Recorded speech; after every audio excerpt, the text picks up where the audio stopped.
kali ini akan kita bawakan ya bedah buku yang sangat super sekali. Setelah sekian lama kita nggak pegang buku ya. Kebetulan hari ini ada dua bintang tamu yang sangat luar biasa. Satunya dari Makassar, satunya dari Jakarta. Nah, jadi ada bintang tamu yang kita datangkan khusus. Bayangkan kita datang khusus dari Jakarta untuk Makassar hanya untuk bedah buku. Oke, langsung aja ya perkenalan. Yang pertama bisa perkenalan langsung atau saya memperkenalkan? Bisa. Oke, silakan. Oke, dimulai dari aku. Hai sobat Semanggi University.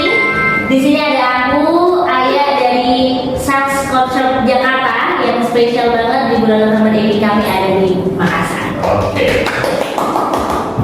Dan saya mungkin tidak asing lagi yang sudah terbiasa. Jadi saya Kak Cici dari Konsol Makassar. Oke. Oke, kali ini kan saya bawakan ya untuk bedah buku kali ini kita akan bahas tentang orang dengan orang terkaya di dunia saat ini ya, yaitu yang punya Tesla, dia dijuluki juga Iron Man. Nah, pasti teman-teman sudah tahu semua dia adalah Elon Musk. Oke, kali ini bukunya adalah kisah sukses Elon Musk, miliarder dan sang Iron Man sejati. Karya dari Jubilee Enterprise. Oke, langsung aja biar nggak terlalu lama juga di bedah buku ini karena biar cepet. Oke, mungkin yang pertama ya, kalau saya ingin tanya dari dua teman saya ini, apa sih yang ditahu tentang Elon Musk ini? Mungkin dari Mbak Ayah dulu. Boleh Pak. Elon Musk ini itu terkenal banget ya, apalagi di segala kita taunya dari sosial media ya Pak, karena eranya digital. Nah Elon Musk ini adalah yang punya Tesla, pendiri Tesla. Bahkan beliau itu sebenarnya karena bermula dari seorang programmer, teknisinya Tesla, yang mana sekarang teman-teman tahu Tesla itu 1 triliun per penghasilannya gitu loh, yang luar biasa. Dan selain itu Elon Musk ini memang mendedikasikan umurnya atau ilmunya itu untuk kebermanfaatan. Terlebih beliau ngambil ranahnya internet gitu ya. Oke. Itu sekilas dulu ya. Kalau dari Mbak Cici? Kalau dari saya ya seorang Elon Musk itu dia adalah orang yang awalnya dibully karena punya keterbatasan, tapi di dalam keterbatasan itu dia mempunyai sesuatu hal yang sangat luar biasa. Jadi dia punya kecerdasan yang dituruni dari kedua orang tuanya, yang dimana orang tuanya adalah seorang insinyur Sama ahli gizi. dia ahli gizi, dan orang tuanya juga adalah yang berbahasa Inggris apa sih? Saya baca, saya kurang agak lupa sedikit. Cuman orang tuanya sangat-sangat cerdas, jadi diturunkan dari ke anak-anaknya gitu. Jadi sangat. Terus saya baca juga kayaknya ada sedikit yang harus kita ambil ya, sama-sama bermanfaat apa saja. Iya. Oke. Salah satu juga saya kan sudah baca juga itu tentang impiannya. Iya. Impiannya itu benar-benar impian yang apa ya? Di luar apa ya? Jadi benar-benar bikin kita itu mampu nggak ya? Iya. Jadi itu kayak kayak mustahil kalau orang bilang gitu kan, kalau orang kebanyakan. Tapi dia benar-benar punya konsep, punya tujuan, punya impian yang benar-benar harus capai gitu kan. Akhirnya benar-benar tercapai. Itu sih yang kita tahu. Ya. Oke, dari beberapa bab di sini, pertama akan kita bahas mungkin ya bab 1 ya. Oke, mungkin dari Mbak Ayah dari bab 1. Nah, menarik banget dari bab 1 aja kita udah terkena gitu ya dari buku yang luar biasa ini. Tadi jadi Pak Selamat menyampaikan bahwasanya Elon Musk ini punya impian yang bisa dibilang kata orang pada umumnya itu mustahil.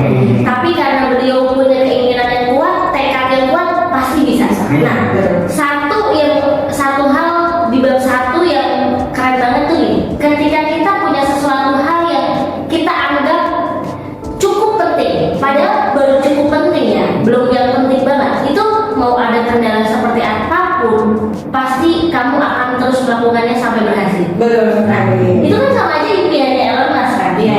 Karena beliau merasa ini penting, jadi harus diperjuangkan. Benar sekali. Ya. Kalau yang saya baca juga di sini dia tuh punya gagasan yang menjadi nyata di dunia teknologi yang dikaitkan dengan mobil listrik, roket, ekspedisi ke Mars. Wah, ini kan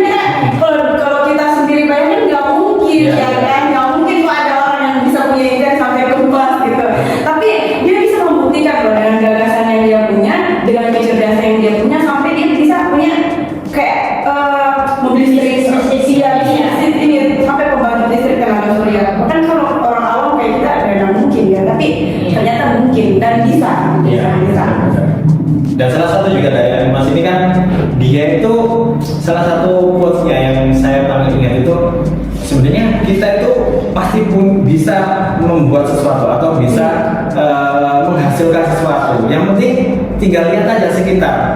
Itu benar-benar dipakai sama ilmu marketing sekarang ya kan. Iya. Kebutuhan customer itu apa sih? Nah, Elon Musk itu masuk di situ. Dia dari kebutuhan atau keluh kesahnya orang-orang di sekitarnya, dia masuk di situ. Iya. Jadi dia menemukan solusi. Nah, dari solusinya itu artinya menghasilkan ya kan. Karena pasti dibutuhkan. Apalagi kayak semacam internet yang dulunya kan kita nggak pernah berpikir akan ada internet, ya kan? Nah, dari pemikiran Elon Musk sendiri, wah, ternyata kan internet itu sama-sama dibutuhkan sampai ke masa depan gitu, ya kan? Iya. Iya. Betul banget. Dan Oke. ini sih Pak, yang kemarin kita baru banget dapat quotes dari Mas Iqbal, kalau kita mau kita mau beli barang tanpa melihat harga, berarti harus bekerja tanpa melihat waktu. Iya. Dan yang dilakukan Elon Musk itu bekerja 80 sampai 100 jam per minggunya. Iya. Tuh bayangin. Kita aja seminggu berapa? 7 jam per hari. Nah, 7 jam per hari sudah capek dulunya kayak gimana, ya kan? Gimana maksud saya? Iya, iya. Baru 7 jam sudah mengeluh.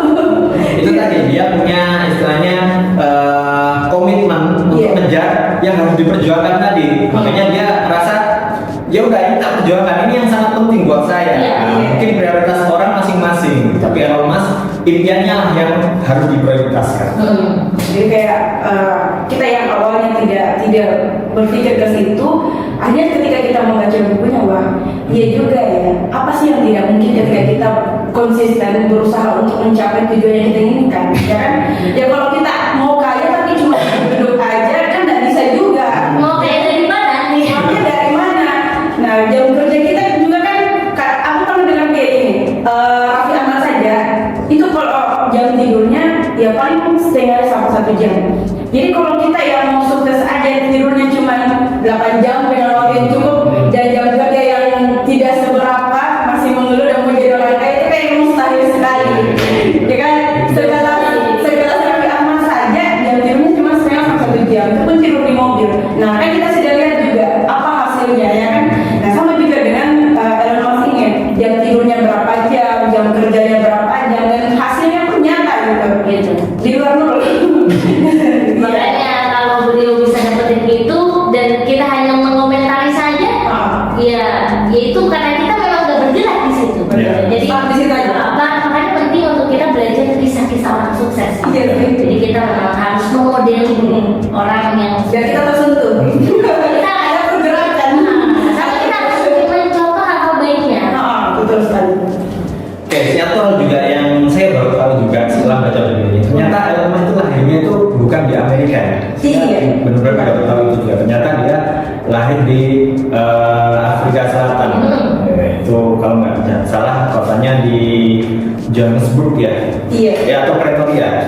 Ini yang kedua. Yang Ya enggak, Pretoria ya. Jadi saya baru tahu ternyata terkadang kita juga berpikirkan nggak mungkin lah kalau kita sukses kalau kita nggak di kota. Iya, iya, benar. Itu nggak berhubungan. Hubungannya itu tergantung kitanya saja gitu kan. Iya.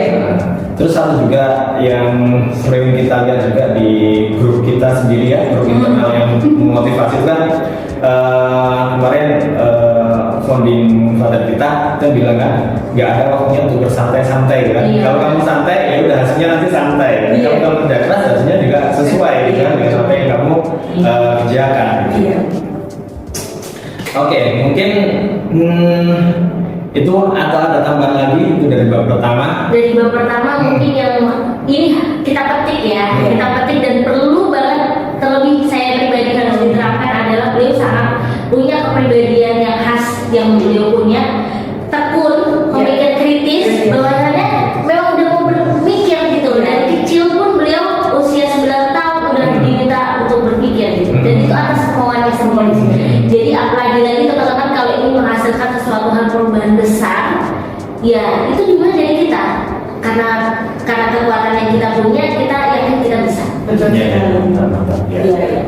Dan di situ dia punya karakter dan ketekunannya, pemikirannya, analisisnya, kerja kerasnya. Jadi banyak sekali yang harus kita contoh dari Elon Musk ini. Yang awalnya saya nggak mungkin gitu ya kan, nggak mungkin mau melakukan hal ini, tapi ketika kita baca bukunya, ketika kita mengetahui karakter yang dia miliki, apa sih yang tidak mungkin gitu ya kan. Bahkan dia di umur 12 tahun saja sudah menciptakan game Yang menghasilkan yang menghasilkan 500 view. iya, itu kan wah banget itu wah.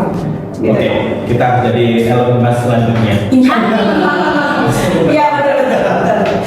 Oke, mungkin demikian ya buku untuk kali ini.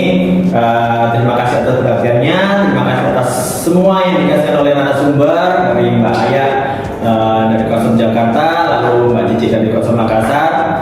Semoga ini bermanfaat untuk kita semua, terutama untuk khalayak nanti yang bisa lihat video kita kali ini. Amin. Oke, cukup saya akhiri. Wassalamualaikum warahmatullahi wabarakatuh. Waalaikumsalam warahmatullahi wabarakatuh. Oke, assalamualaikum warahmatullahi wabarakatuh. Waalaikumsalam warahmatullahi wabarakatuh. Jumpa lagi dengan kita kali ini akan kita bahas seperti yang beberapa hari sebelumnya, itu tentang buku dari Elon Musk ya, yang judul Kisah Sukses Elon Musk, Miliarder dan Sang Iron Man Sejati, karya dari Jubilee Enterprise. Di buku ini kemarin kita bahas di bab pertama itu gimana sih Elon Musk itu, gimana sih dia bisa sesukses sekarang itu. Jadi banyak hal-hal yang dia ciptakan untuk dunia ini. Jadi solusi-solusi yang memang apa ya, itu benar-benar mengebrak. Mulai dari mobil listrik, mulai dari PayPal, dari pembayaran jalan, terus SpaceX suatu apa ya, penjelajahan antariksa ya.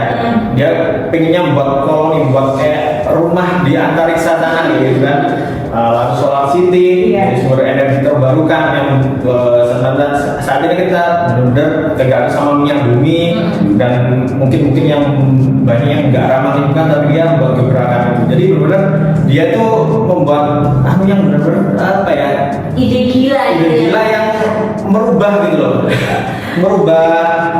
Mungkin merubah paradigma, nanti merubah juga kebiasaan kita nantinya. Oke, nah kita lanjut di bab kedua. Oke, di bab kedua ini apa sih yang bisa dipetik mungkin? Nah, kalau bab kedua ini kan kita kemarin sudah di bab 1 kita udah bahas poin yang memang menjadi kegigihan beliau. Ya. Di bab 2 kita akan bercerita kisah.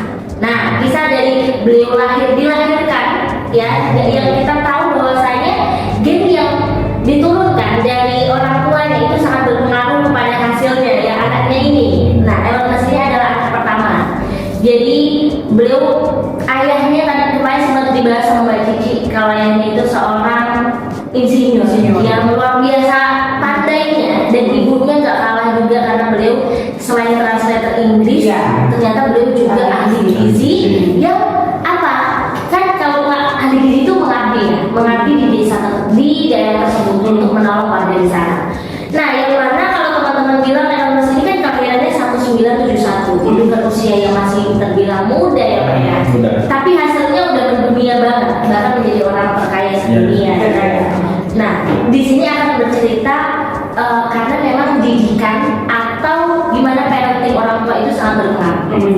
Jadi di usia 9 tahun, ayahnya itu sangat suka memberikan sebuah hadiah, karena manis banget kan, romantis. Nah, dia ulang tahun usia 9 tahun dikasih hadiahnya itu komputer pribadi. Bayangin, kita punya komputer aja usia berapa? Nah, iya. Jadi setelah punya, otomatis kan mengotak-atik sendiri. Sampai hasil beliau menciptakan sebuah game yang menghasilkan di usia 12 tahun dengan nominal yang luar biasa di usia tersebut gitu, 500 euro. Nah, euro dolar ya. Nah, terus satu lagi mungkin ini yang relate ya sama anak-anak pertama, entah itu perempuan ataupun laki-laki. Jadi kalau bisa dibilang Elon Musk ini lahir memang 9 bulan 2 hari setelah pernikahan ayah ibunya. Jadi ayah ibunya itu memang tidak ada waktu untuk bersenang-senang, langsung punya anak ibaratnya gitu lah.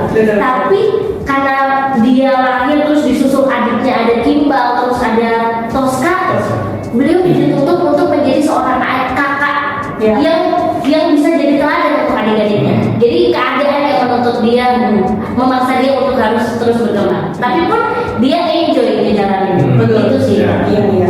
Jadi dari Elon Musk ini seperti yang Bapak bilang juga tadi, Elon Musk kita itu orang pemikirannya bahwa kita sukses di kota, ya kan? Iya. Nah sementara dia Dari dia kan dari keluarga yang berpindah-pindah mengikuti orang tuanya, ya kan? Dimana di tempatnya itu ada pergusuran atau apa, video dan lain sebagainya. Tapi dia tidak menginginkan tekadnya. Iya, dia tetap berusaha untuk mencapai tujuan yang dia inginkan, ya kan? Kan biasa orang pemikirannya saya harus sukses di tempat ini. Tapi dia memulai hal itu dari di tempatnya Di mana dia berada. Iya, di mana dia berada. Sampai dia berpindah-pindah dan sampai saat ini ya sebagai orang yang terkenal yang bilang ya kan.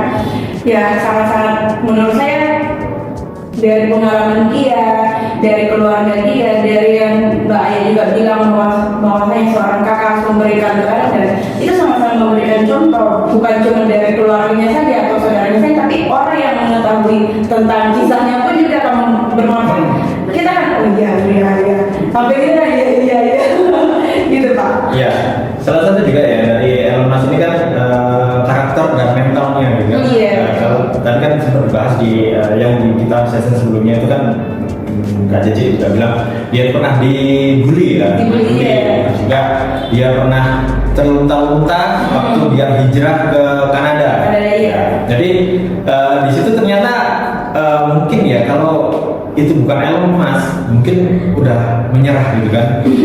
Jadi satu hal yang dia yakini itu emang dia akan mengejar impiannya gitu kan. Misalnya dia untuk hijrah atau mungkin apa berpindah tempat ya, hijrah ke Kanada itu kan pengen merubah peruntungannya gitu kan. Dia pengen lebih baik. Ternyata memang dengan kegigihan dan ketekunan tadi akhirnya berbuah hasil yang memang kita bisa lihat saat ini gitu kan. Jadi kita nggak bisa pungkiri siapa Elon Musk itu. Nggak mungkin lah kita karena semua orang tahu siapa dia gitu kan. Siapa yang tidak tahu. Itu sih.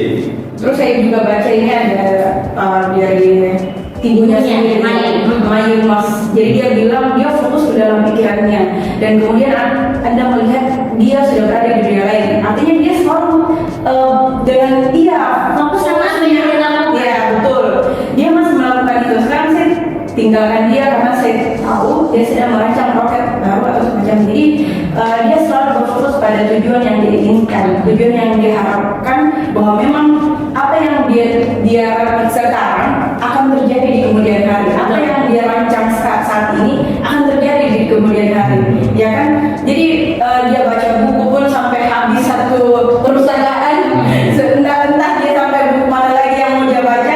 Jadi kayak kita saja ini jangan satu buku ya, satu bab aja kayak kita sudah mengantuk gitu, kayak sudah bosan, sangat bosan. Apalagi dia yang membaca hampir seluruh buku ya, jadi sangat ini juga ya, agak susah untuk mau dibedakan atau mau dipersamakan sama beliau, karena dari segi kecerdasan dan IQ-nya juga kan ya sangat di atas rata-rata mungkin, karena kita baru baca setengah halaman saja sudah ngantuk, sudah malas. Kita baru kerja dengan waktu 7 jam sudah mengeluh, sudah menghitung, tidak selesai pemasukan dan ini gitu. Jadi bagaimana mau sukses kalau kita belajar pun masih hitung-hitung, bekerja pun masih hitung-hitung, padahal niatnya mau belajar dengan tanpa melihat harga. Ya, Nah, tadi kan ada bahasan yang Mbak Cici bilang ibunya, Iya. kan? Perkataan dari ibunya, dia itu hanya fokus pada pikirannya sama mimpinya.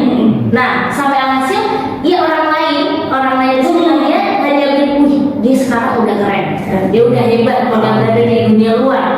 Ya karena kita cuma orang lain itu ngelihat proses orang, sedangkan dia nggak ngelihat yang lain gitu. Karena dia fokus pada prosesnya. Dan ini dikeluarkan sama mantan istrinya Elon Musk. Itu dia mengatakan gini, beliau sampai terheran-heran. Saya kadang berpikir-pikir dia itu seperti Terminator. Dia mengunci semua pandangannya hanya pada satu kalimat, itu akan menjadi milikku, atau intinya itu akan menjadi milikku. Jadi benar-benar semuanya kan, dan dia itu hiraukan dari yang lainnya. Jadi udah cuma fokus di situ. Maka sedikit demi sedikit dia akan memenangkan dan mendapatkan. Benar-benar mendapatkan yang kita. itulah the power of mimpi itu penting. Tapi gimana kita itu memvisualisasikan dan mengupayakan untuk bisa terjadi. Iya. Iya, membuat mimpi itu menjadi nyata. Iya. Terus tadi kan dia juga bilang istrinya dia kan mengunci pada satu fokus sama satu tujuan saja. Nah, terkadang orang-orang itu hanya melihat apa yang menjadi hasilnya saja. Dia Iya. wih sekarang dia sudah sukses. Iya. Yang Mbak bilang tadi, dia sekarang keren gitu. Dia sudah jadi orang kaya, terkenal. Tapi orang tidak pernah tahu proses yang kita lalui itu seperti apa. Entah jatuh berapa kali, entah kita sudah patah berapa kali. Orang-orang cuma tahu ya sudah kita sukses, saya mau jadi kayak dia, ya kan? Saya macam-macam, saya mau jadi kayak dia, saya mau jadi kayak dia. Tapi apakah kamu mampu melewati proses yang dilalui oleh oleh dia ini? Dia Gak mudah, ya kan? Gak mudah. Ya itu seperti fenomena gunung es ya. Iya. Teman tahu fenomena gunung es itu kan kita bisa lihat cuma sedikit aja di atas gitu kan. Padahal kita nggak tahu di bawahnya seperti apa. Mungkin itu dari tadi seperti yang dibilang mulai dari berdarah-darah, Iya. menangis kayak gimana, atau mungkin dia dikucilkan seperti apa, gitu kan. Jadi Iya. banyak pengorbanan yang dia sudah lakukan gitu kan untuk mencapai titik ini gitu kan. Iya. Itu juga yang terkadang itu kita hindari saat itu. Iya. Kita nggak mau kapan lu pernah mungkin kita semua ya pernah ditanya sama pemerintah mau nggak sukses mau bayarnya nggak gitu. Nah ini waktu mau bayarnya ini apa pak yang dibayar harus ini ternyata begitu ya tahu ya gitu. Karena kalau kita kembali ke comfort zone kita otomatis sekarang biarlah kayak gini aja lah. Iya, Kayak enak gitu. santai-santai aja lah. Jadi memang kesuksesan itu ada harga yang harus dibayar gitu ya. Iya. Nah itu pasti. Jadi nggak ada yang kesuksesan instan gitu kan. Iya. Orang kayak menang lotre pun itu bisa jadi mungkin cepat habis gitu kan. Iya, benar. Ya, kalau kita benar-benar ngumpulin dari kerja keras kita mungkin akan bertahan sampai berapa turunan. Iya. Jadi saya juga ada sedikit kisah apa ya. Mungkin ini karena kita bahas tentang kesuksesan ya kan. Terus prosesnya juga. Nah kemarin itu adik saya dia gini lowongan kerja di Bulog. Nah di Bulog itu ketika dia sudah mendaftar harus pakai ijazah. Oh gitu. Iya, untuk sebelum harus ditempatkan di tempat tujuannya, dia harus dioper-oper dulu ke tempat lain. Jadi kayak belajar Harus siap di kemana-mana. Iya, harus siap kemana-mana. Yang saya tangkap dari dia masih banyak untuk pertimbangan. Saya masih kuliah, Iya, kan? betul. Karena pikiran kita kan memang saya mau sukses, tapi ada yang harus saya korbankan. Iya, saya harus ditempatkan di mana-mana, tapi saya harus mengorbankan kuliahku. Tapi kuliah kan tinggal sedikit. Ya, sama yang Bapak tadi juga bilang, berarti kita harus Siap membayarnya. Tergantung dari kita bagaimana siap membayarnya, mampukah kita. Kalau memang tidak mampu, berarti kita harus pas di situ saja. Jadi itu tadi sih memang mimpi yang kita ingin kadang itu kita juga susah menemukannya kan. Iya. Itu kita juga kadang berpikir bingung karena memang satu hal yang saya tahu juga ya sistem pendidikan di Indonesia itu mungkin nggak hanya di Indonesia tapi hampir di seluruh dunia itu memang menciptakan pekerja bukan menciptakan entrepreneur. Jadi Iya. kalau setelah kita bekerja terus kita harus jadi wirausaha itu kadang kita agak sulit karena pola pikirnya udah berbeda karena itu kebalikan. Iya. Kalau seorang entrepreneur itu kan dia berjibaku dengan resiko. Iya. Memang kita lihatnya misalnya, enak Iya. bebas waktunya, dia pengen jalan-jalan kemana bisa. Bisa. Tapi dia nggak tahu gitu kan. Iya. Ternyata di sini kita harus kadang malam-malam ditelepon orang harus segera ya kan, segera layani customer atau seperti apa. Itu yang kita nggak ngerti. Taunya kan itu tadi suksesnya saja. Gitu. Iya. Yang penting saya mau sukses, tapi nggak mau bayar kesuksesan. Oke, mungkin itu ya untuk di bab kedua ini luar biasa apa yang kita bahas. Jadi tetap kejar impianmu, jangan sampai menyerah. Temukan impianmu yang paling besar, seperti kata Mbak Najwa Shihab ya. Kalau impianmu bukan nggak bikin kamu bergetar atau istilahnya bikin kamu apa ya deg-degan itu apa ya? Istilahnya bikin kamu takut gitu kan? Bikin kamu takut itu berarti mimpimu kurang besar. Berarti harus kita besarkan mimpi kita untuk bisa kita kejar untuk mewujudkan. Oke, mantap. Oke, terima kasih. Mungkin itu cukup untuk bedah buku hari ini. Sebelumnya, kalau teman-teman punya usaha ataupun mesin kasir, nah kita sudah ada juga scan barcode. Nanti ada free tumblernya. Scan barcode ya. Scan barcode dari Kota Makassar. Ini sangat pada spon. Ini lebih cepat daripada punyanya Honeywell. Betul. Tidak banyak yang coba. Iya. Kalau teman-teman tertarik langsung aja kunjungi di website kami ada di coachshop.co.id Atau datang langsung di store kami di Kota Makassar. di Jalan Macan nomor 3. Oke, terima kasih. Saya akhiri. Wassalamualaikum warahmatullahi wabarakatuh.